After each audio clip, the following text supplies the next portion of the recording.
Imagine being killed by your best friend a few months after your wedding, all because of greed and selfishness. This story is painful and hurtful, and how this man was killed by the best man at his wedding will shock you and make you wonder, is anyone in this world worth trusting?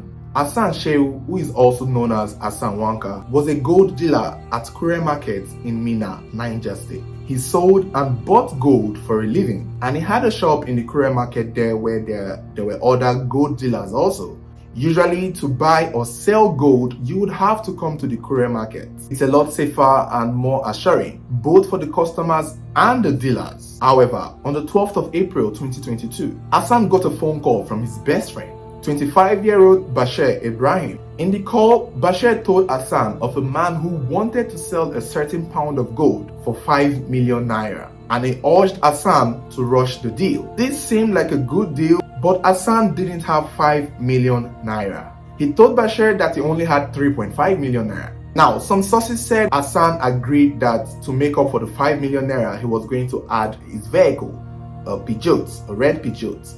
While other sources said that he most likely talked the 5 million naira down to 3.5 million naira. After Hassan stated his offer, Bashir told him that he would get back to him, that he needed to convince the dealer to agree to Hassan's offer, citing the fact that it's because they were friends. That is to say, Bashir told Hassan, "Don't worry, I'll call you back. Let me tell this dealer to agree to your offer, because you're my friend, and I want you to get this gold, and I want you to take this deal. It will be good for you, and that is all there is." Obviously, Hassan thought this was a selfless act. Of course, maybe Bashir was going to get his cut, but in Hassan's mind, he most likely felt Bashir was doing him a favor.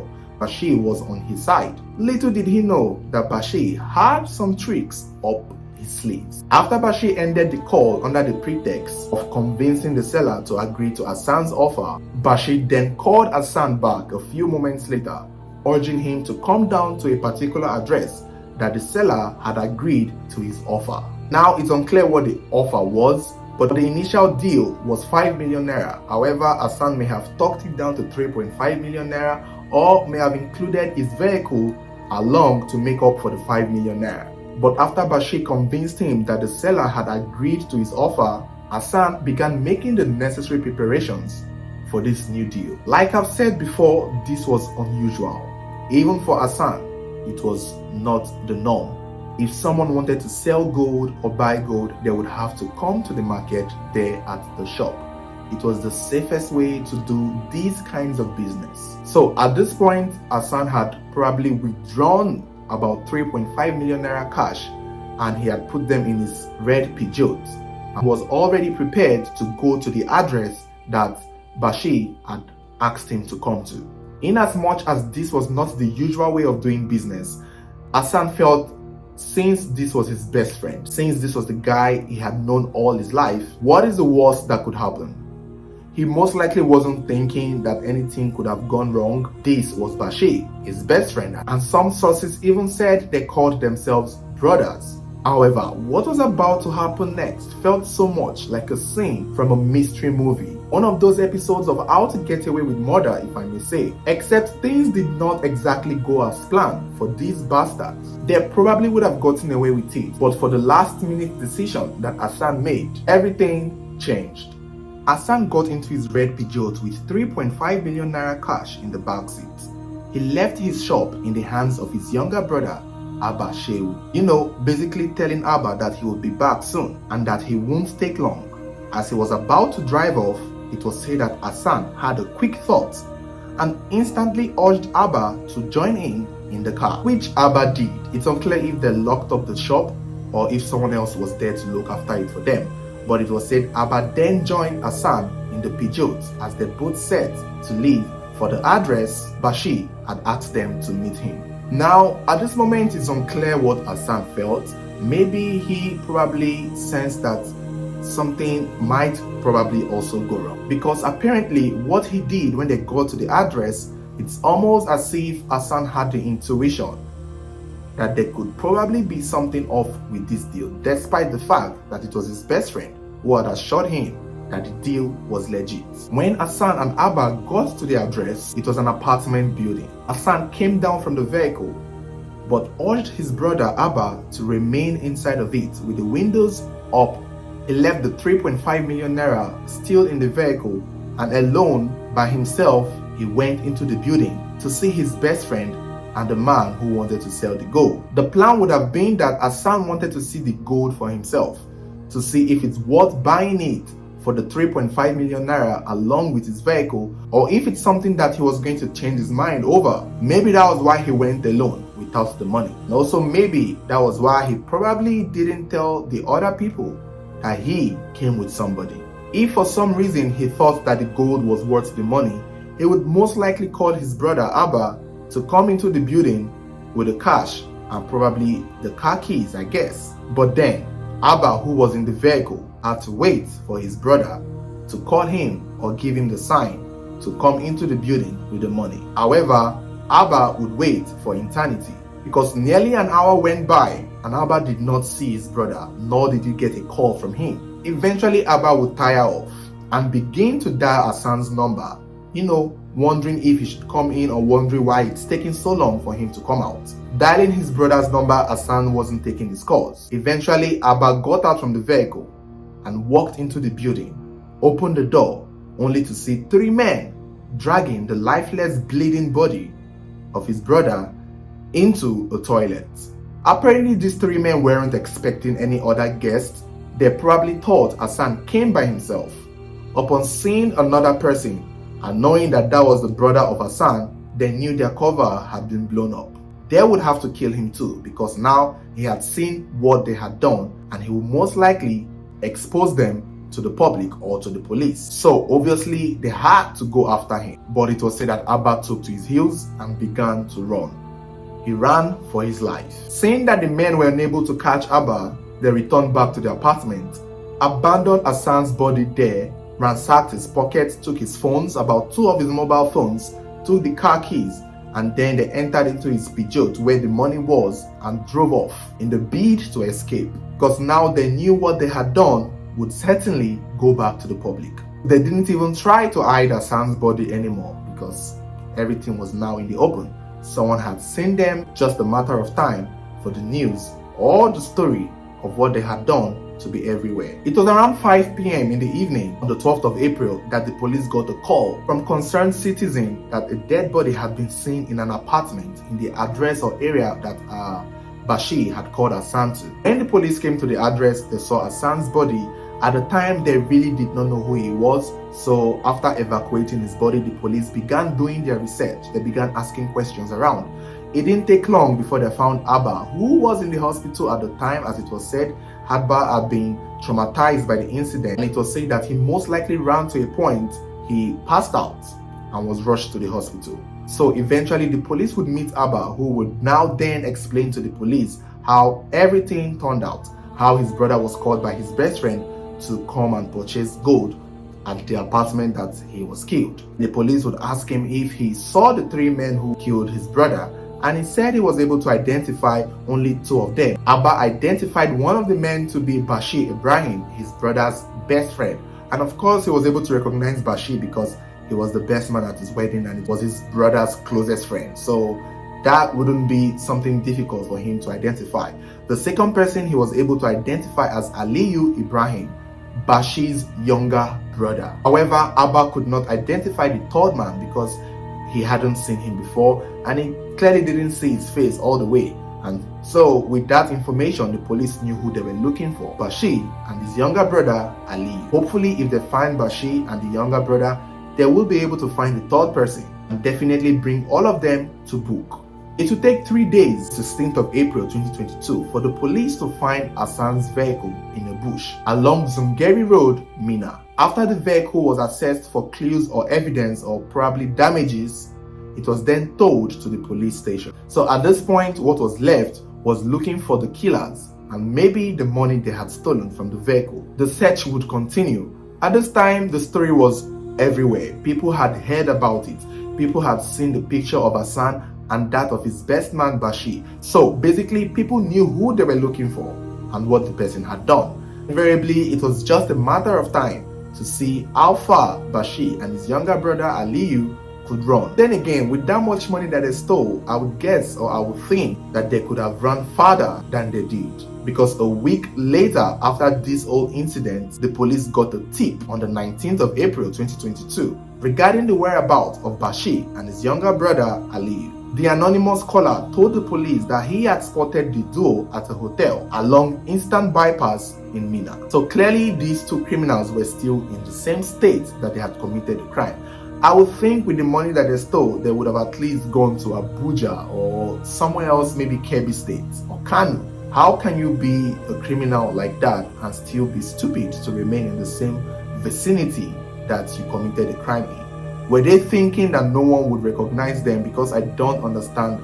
They had enough time to get away. They had enough time, enough money. They even had a vehicle to run away, but they still chose to remain in Minna there. Well, I guess their stupidity happened for the best, because immediately the police got the tip, they burst into that hotel, and instantly Bashir and his younger brother Aliyu were arrested. They were taken to police custody and questioned regarding the death that they had been accused of. And that was how they confessed. They didn't even deny it. Then the police asked them what happened, why they did what they did, and basically how they killed Hassan. And of course, they gave their confession, which in my opinion, I think is a little dicey, but maybe you would be the judge of it. Bashir said that they didn't mean to kill Hassan. They only wanted to hold him down and steal the money and the vehicle.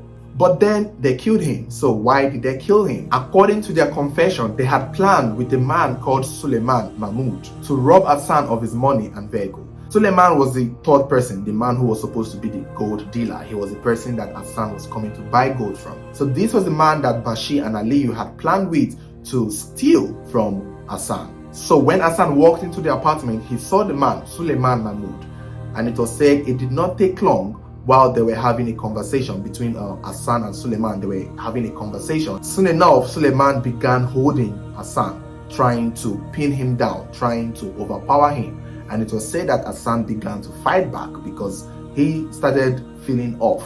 It did not make sense that this man he had come to buy gold from is suddenly attacking him. As Hassan and Suleiman were fighting each other, it was said Bashir and the younger brother Aliyu joined Suleiman to hold Hassan down.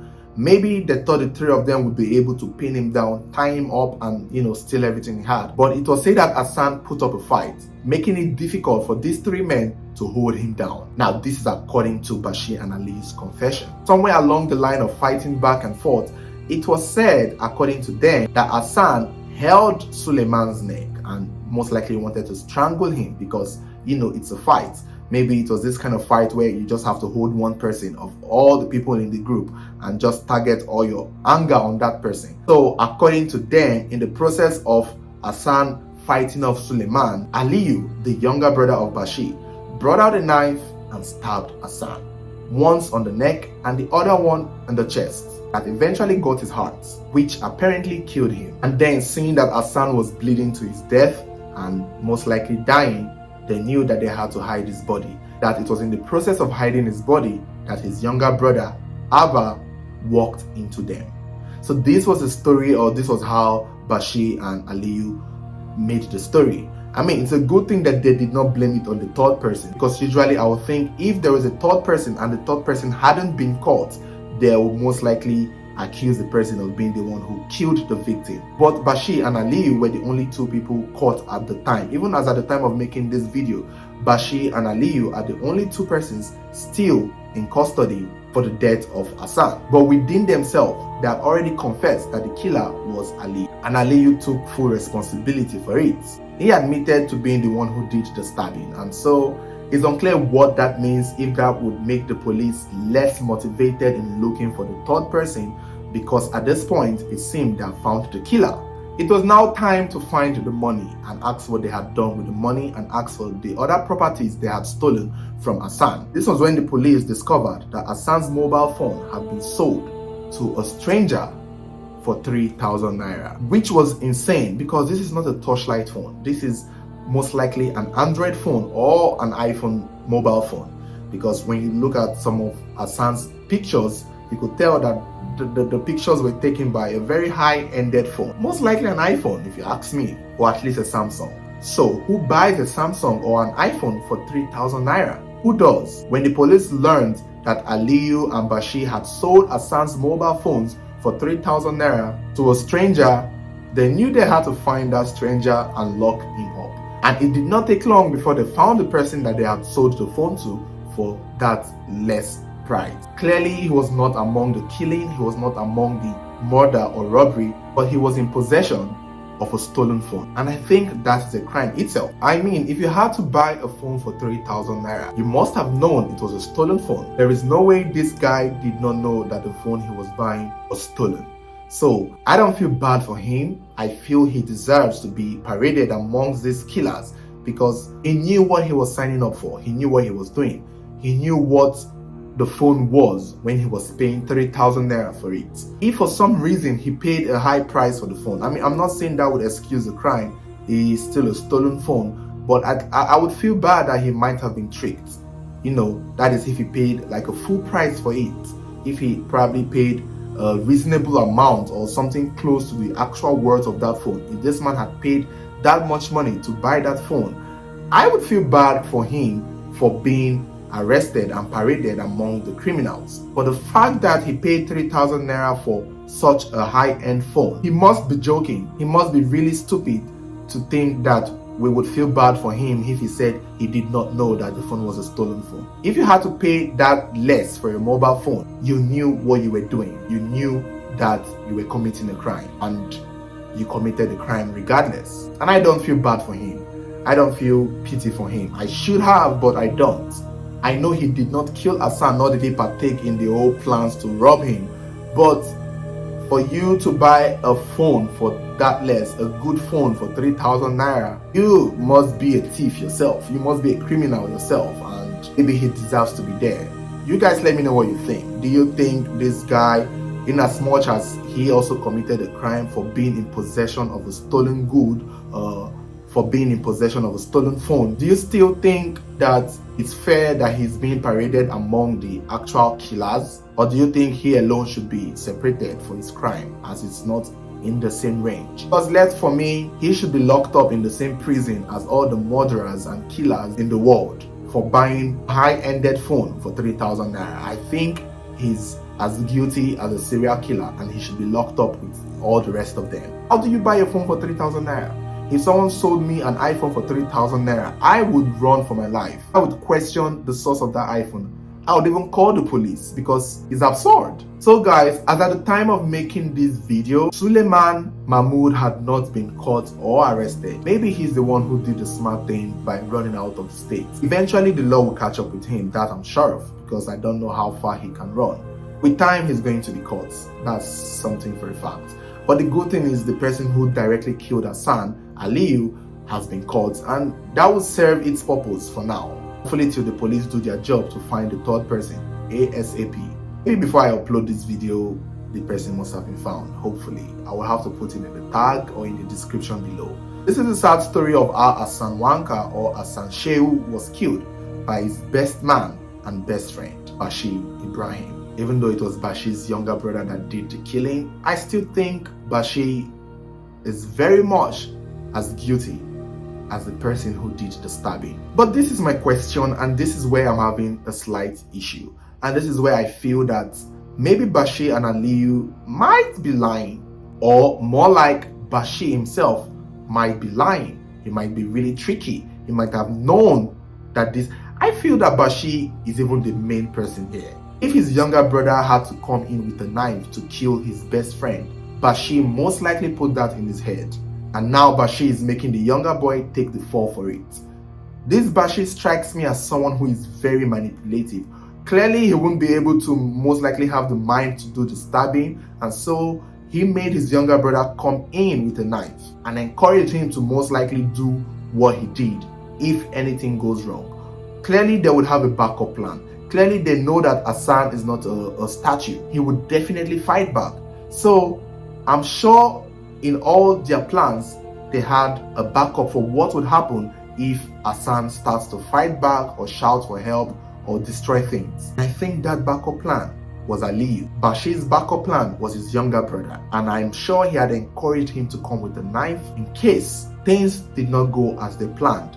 If for some reason they actually did plan to only tie him up and rob him, if that was the actual plan, definitely killing Hassan was their backup plan. So when Bashir and Aliyu said that they did not mean to kill him, I don't agree.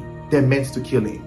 They knew they were going to kill him. Even if they had succeeded in tying him up and keeping him at the corner, they would still eventually kill him, because there is no way that Bashir would enjoy the money and the car or whatever he was going to steal from Hassan with a clear mind, knowing that Hassan was still alive. That is something that doesn't make sense to me.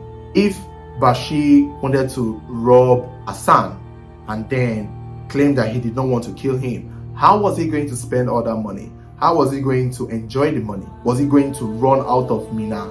Because clearly, even after he killed Hassan, he still did not run out of the state. So this guy did not even have plans of leaving the state. He wanted to steal the money from Hassan and enjoy it right there in Niger State without running. And if he was going to enjoy his money in his homeland, in his town, clearly the person he's stealing it from should not be alive, because obviously he won't enjoy it. Which is why I feel that Bashir knew very well that he was going to kill Hassan. He most likely did not want Hassan to die by his hands, and that was why he involved his younger brother and most likely encouraged him to do the killing, putting it in his head. And now that their cover has blown, obviously the brother would take the fall.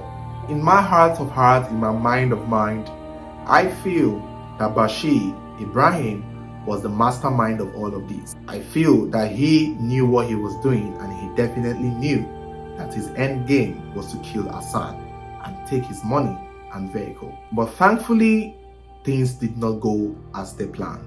So thank you guys for watching. Don't forget to like this video, share your thoughts, share with your friends, and subscribe to my channel if you haven't already subscribed. You can also turn on the bell button so whenever there is a new video, you will be the first to get notified. And also don't forget to comment which country you're watching this video from. Let me know in the comment below. Thank you guys for watching, and thank you guys for subscribing. See you next time.